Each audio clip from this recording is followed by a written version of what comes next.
ಉಡುಪಿ ಜಿಲ್ಲೆಯ ಕಾರ್ಕಳದ ಬೈಲೂರಿನಲ್ಲಿರುವಂತಹ Parashuram theme park ಇದೀಗ ಭಾರೀ ವಿವಾದಕ್ಕೆ ಕಾರಣವಾಗಿದೆ. ಪಾರ್ಕಿನ ಮೇಲ್ಚಾವಣಿ ತಗಡು ಕಳ್ಳತನ ಪ್ರಕರಣದಲ್ಲಿ ಶಾಸಕ ಸುನೀಲ್ ಕುಮಾರ್ ಕೈವಾಡ ಇದೆ ಅಂತ ಕಾಂಗ್ರೆಸ್ನ ನಾಯಕರು ಆರೋಪಿಸಿದ್ದಾರೆ.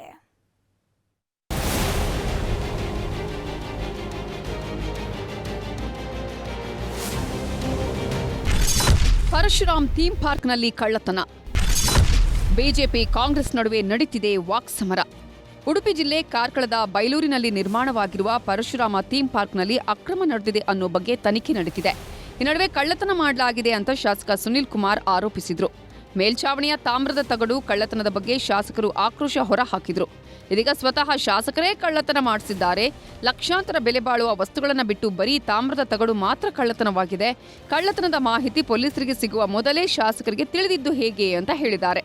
ಎಲ್ಲ ಎನ್ಕ್ವೈರಿ ಆಗಿ ಇವರು ಸಾಕ್ಷ್ಯನಾಶ, ನಂಬಿಕೆ ದ್ರೋಹ ಹಾಗೂ ಇಂಥ ಕೆಲಸ ಮಾಡಿದ್ದಾರೆ ಅಂತ ಆಲ್ರೆಡಿ ಚಾರ್ಜ್ ಶೀಟಲ್ಲಿ ಆಗಿ ಬಂದಿದೆ. ಇದೆಲ್ಲವನ್ನು 2 ವರ್ಷ ನೋಡಿ ನಾನು ಮತ್ತೆ PL ಹಾಕಿ ಪುನಃ ಅಲ್ಲಿ ಪ್ರವಾಸೋದ್ಯಮ ಬೆಳಿಬೇಕು, ಅಲ್ಲಿ ಪುನಃ ಪರಶುರಾಮನ ಥೀಮ್ ಪಾರ್ಕ್ ಶಾಸ್ತ್ರೋಕ್ತವಾಗಿ ಏನು ಅಷ್ಟಮಂಗಲ ಪ್ರಶ್ನೆ ಇಟ್ಟು ನೋಡಿ ಆಗಬೇಕನ್ನೋ ಉದ್ದೇಶ ಇಟ್ಕೊಂಡು PL ಹಾಕಿದ್ದೇನೆ. ಅದನ್ನು ಸಹ 2 ಸಲ ಎನ್ಕ್ವೈರಿ ಮಾಡುವಾಗ ಅದಕ್ಕೆ ಸಹ ತಡೆ ಒಡ್ಡುವುದು, ಅದಕ್ಕೆ ಹಿಂದಿಂದ ಸಹ ತೊಂದರೆ ಮಾಡುವ ಕೆಲಸವನ್ನು ಶಾಸಕರು ಮಾಡ್ತಿರುವುದು ನನ್ನ ಗಮನಕ್ಕೆ ಬಂದಿದೆ.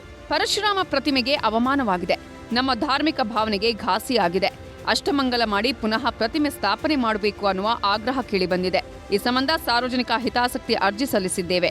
ಇದಕ್ಕೂ ಶಾಸಕರು ನನಗೆ ತೊಂದರೆ ಕೊಡ್ತಿದ್ದಾರೆ ಅಂದಿದ್ದಾರೆ ಮುನಿಯಾಲು ಉದಯ್ ಕುಮಾರ್ ಶೆಟ್ಟಿ. ಇನ್ನು ಥೀಮ್ ಪಾರ್ಕ್ ಅನ್ನ ಬಿಜೆಪಿ ಕಾರ್ಯಕರ್ತರು ಸ್ವಚ್ಛಗೊಳಿಸುತ್ತಾರೆ ಅನ್ನುವ ಹೇಳಿಕೆಗೆ ಕಾಂಗ್ರೆಸ್ ತೀವ್ರ ಆಕ್ಷೇಪ ವ್ಯಕ್ತಪಡಿಸಿದೆ. ಹೊಸ ನಾಟಕವನ್ನು ಶುರು ಮಾಡಿದ್ದಾರೆ.